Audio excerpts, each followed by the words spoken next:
ചൈനയിൽ ക്രൈസ്തവരെ നിരീക്ഷിക്കാൻ നിർമ്മിത ബുദ്ധി ഉപയോഗിച്ച് സർക്കാർ. രാജ്യത്തെ ദേവാലയങ്ങളിലെ പ്രവേശന കവാടങ്ങളിലും ചില ഘട്ടങ്ങളിൽ ദേവാലയത്തിനുള്ളിൽ ഉൾപ്പെടെ AI ക്യാമറകൾ ഘടിപ്പിച്ചിട്ടുണ്ട്.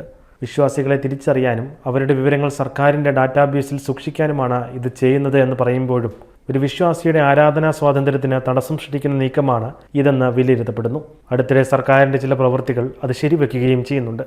ചൈനയിൽ 1 ബില്യണിലധികം ആളുകൾ ഉപയോഗിക്കുന്ന മെസ്സേജിംഗ് ആപ്പായ WeChatൽ ക്രിസ്തു എന്ന് ടൈപ്പ് ചെയ്തപ്പോൾ ആപ്പിന് വിരുദ്ധമാണെന്ന നോട്ടിഫിക്കേഷൻ കാണിക്കുകയും തൊട്ടു പിന്നാലെ അത് ബ്ലോക്ക് ചെയ്യുകയും ചെയ്തു. ഇത് നിർമ്മിത ബുദ്ധി വഴിയാണ് സർക്കാർ നടപ്പിലാക്കിയിരിക്കുന്നത്.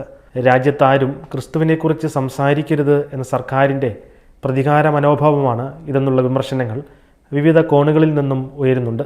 ഇന്ന് ലോകത്തിലെ ഒരുപാട് രാജ്യങ്ങൾ നിർമ്മിത ബുദ്ധി കൊണ്ടും അല്ലാതെയും ക്രൈസ്തവ വിശ്വാസത്തെ പീഡിപ്പിക്കുന്ന വാർത്തകൾ റിപ്പോർട്ട് ചെയ്യുന്നുണ്ട്. നൈജീരിയയിലും പാകിസ്ഥാനിലുമെല്ലാം ക്രിസ്ത്യാനിയായി ജീവിച്ചാൽ ഉണ്ടാകുന്ന പ്രത്യാഘാതങ്ങളെക്കുറിച്ച് നാം വാർത്താ മാധ്യമങ്ങളിലൂടെ അറിയാറുണ്ട്. ഇപ്പോൾ ഏറ്റവും പുതിയ സാങ്കേതിക വിദ്യയായ ആർട്ടിഫിഷ്യൽ ഇൻ്റലിജൻസ് പോലും വിശ്വാസത്തെ അടിച്ചമർത്താനും മറ്റ് സ്വാർത്ഥ താൽപ്പര്യങ്ങൾക്കും ഭരണാധികാരികൾ ഉപയോഗിക്കുന്ന ഒരു സാഹചര്യം ഉണ്ടായിരിക്കുകയാണ്. നിർമ്മിത ബുദ്ധിയുടെ ഇത്തരം അപകട സാധ്യതകളെക്കുറിച്ച് ലിയോ 14 പാപ്പ മുന്നറിയിപ്പ് നൽകിയിരുന്നു.